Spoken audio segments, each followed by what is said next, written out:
In an interview ahead of gigs in Leven and Dundee, John Power, the frontman of 1990s Britpop band Cast, tells Michael Alexander about his ageless songs, why he can't wait for Jeremy Corbyn to get into power, and why Liverpool FC need to win the Champions League final for Dundee United. They were one of the biggest Britpop bands of the mid-90s, scoring 4 top 10 albums and 10 top 10 singles. Oasis as Noel Gallagher was even moved to call watching them live a religious experience. After announcing their reformation in 2010, Cast have gone from strength to strength, recording 2 new albums and playing countless sold-out tours and festivals. But when the Courier called frontman John Power at his home in Hackney, North London, on Thursday to speak about the band's much-anticipated gigs in Leven and Dundee next week, conversation almost immediately turns to the Champions League final between Real Madrid and his beloved Liverpool FC on Saturday, May 26. "I'm flying out to Kiev for the European Cup final and I can't wait," said 50-year-old John, the former Laws bassist who reformed Cast in 2010, some 9 years after they originally split. "I won't predict the score, I just want to win. The football we've played in the European Cup has been just an unbelievable journey and it would be just amazing to top it off against Real Madrid with an up-and-coming team like Liverpool with Jurgen Klopp. I'm not predicting anything because things can change, but I think we can do it if we play our best, get at them and have a bit of luck." John is a passionate Liverpool FC fanatic, so it's no surprise that he knows of Dundee United's tenuous link with Liverpool's defeat of Roma in the Champions League semi-final this year, as it was the 1983-84 season that the Tannadice club made it to the European Cup semi-final against Roma, only to lose the away match under dubious circumstances, later emerging that the referee was bribed by the Italians, and missing out on the chance of meeting the Anfield club in the 1984 European Cup final. "I heard about that and thought that's insane," said John when the Courier reveals that many Dundee United fans were quietly pleased with this year's Liverpool win. Copyright supplied Jim McLean is abused by his Roma players after Dundee United 3-2 on aggregate to the Italian side in the semi-final of the 1984 European Cup. "I can't believe Dundee United got to the European Cup semi-finals. Roma kind of stopped history from happening. Dundee United in the semi-finals of the European Cup and could have got to the European Cup final against Liverpool. What sort of story is that like? The allegations of bribery by Roma and all that is like something out of a novel." Having grown up with Scottish legends like Hansen, Souness, and Dalglish in the Liverpool team and of course with Shankly as manager, John is pleased that former Dundee United player Andy Robertson is now keeping that Scottish connection alive as a key player in the current Liverpool squad. Copyright Getty. Alessandro Florenzi of AS Roma and Andy Robertson of Liverpool in action during the UEFA Champions League semi-final, so much so that John thinks Liverpool need to win it for Dundee United in the Champions League final. "It's good to have a Scottish player, his story is amazing," he added. "I'd love him. He tries dead hard. He's got it. What a story for him to make it to the Champions League final. I tell you what, I think we'll need to try and win it for Dundee United." John will hopefully still be smiling when Cast play Truth in Leven on Thursday, May 31 and the Reading Rooms in Dundee on Saturday, June 2. The band, who are best remembered for tracks like Fine Time and Alright, went down a storm towards the end of last year when they supported fellow 1990s legends Shed 7 on a UK tour. This will be the first time John has been in Dundee for a good few years, having previously played the Caird Hall in the band's heyday and later Fat Sam's. He is also a veteran of Tea in the Park. In 2015, Cast celebrated the 20th anniversary of debut album All Change by gigging with the Liverpool Philharmonic Orchestra. But while the cast gigs this year are being as a greatest hits tour, John insists that it's not about being nostalgic for the 1990s, as the passion behind the older songs is still as strong as it was when he wrote them, and there will be some of the newer tracks from the likes of Kicking Up the Dust as well. "What I think about Britpop," said John.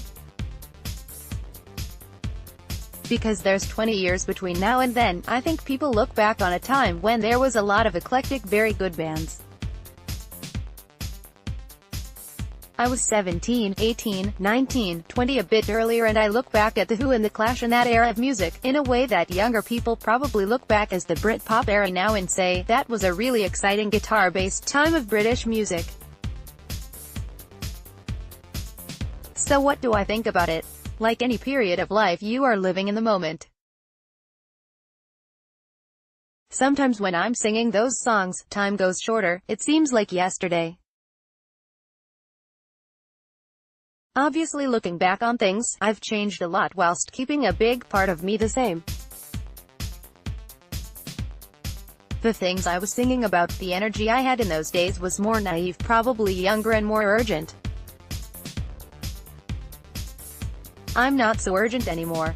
I'm more like, let's make the moment last a little bit longer in the present. But the songs stand up to the test of time, and emotionally they feel amazing to sing.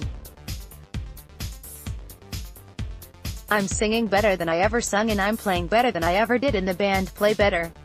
It's a celebration while still being very relevant. I'm still telling it like it is."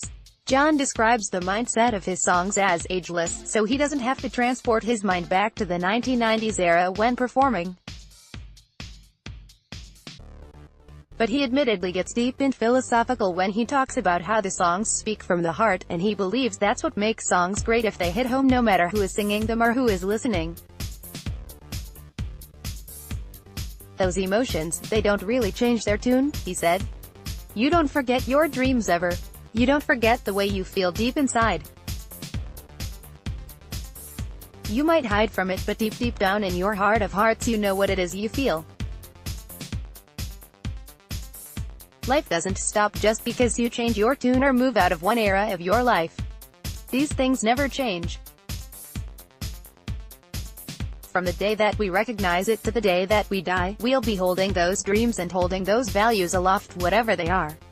John acknowledges some of his songs have wistful tinges, or bittersweet messages. Others are uplifting and inspiring. But he says people have a laugh at cast concerts and feel lifted emotionally by the songs. Some will be poignant, some will be revolutionary. However, people will fundamentally enjoy themselves because that's what it's all about. John is writing all the time, and working on a new album now for next year. He talks about how he still feels excited, and still feels like he's just closing in on something that's just around the corner, through the creative process. "I'm still on a mission to find out what it is I want to say and being able to express it," he said. But at 50 years old now, he admits, he doesn't really listen to the youth, and doesn't feel the need to keep his finger to the pulse. "Cast, the reality is that I don't have time," he laughed. "I get up, pick up my guitar, and before I know it I've got to pick my kid up from school. 3 hours have gone and I've been trying to write a song or finish a song, and I've gone off on a tangent.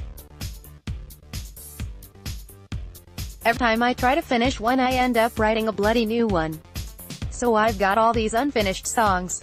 Like everybody else, there are not enough hours in the day." John is not afraid to admit that he's always been a left-wing socialist in his political outlook and always will be. Copyright Labour leader Jeremy Corbyn delivers his speech at the Labour Party annual conference in Brighton. He can't stand what he describes as the selfish, capitalist, greedy, lying government of our time. He also can't stand nationalism. And yet he admits he was kind of pro-Scottish independence if they wanted it. "I can't stand being governed by the Tories," he said. They have got nothing in common with me anyway. I like Britain because it's an island. The one thing we do have in common is the coast, the shore. Whatever we do, we are bound to each other. We've got a great culture between us all as well. But politically wise, everyone knows I'm a socialist and I can't wait for Jeremy Corbyn to get in power. The centre ground has moved so far to the right that Corbyn is not radical, he's just giving an alternative viewpoint which we've been crying out for, because the centre ground is actually right-wing. Corbyn being far left is actually just being slightly left of the centre ground. Copyright Pondfield, home of Liverpool FC. I don't want to go into a big rant, but I can't stand Brexit and all that, all the lies that they tell. It's just ridiculous. I don't like nationalism and xenophobia. I just see the world as something that we've all got in common.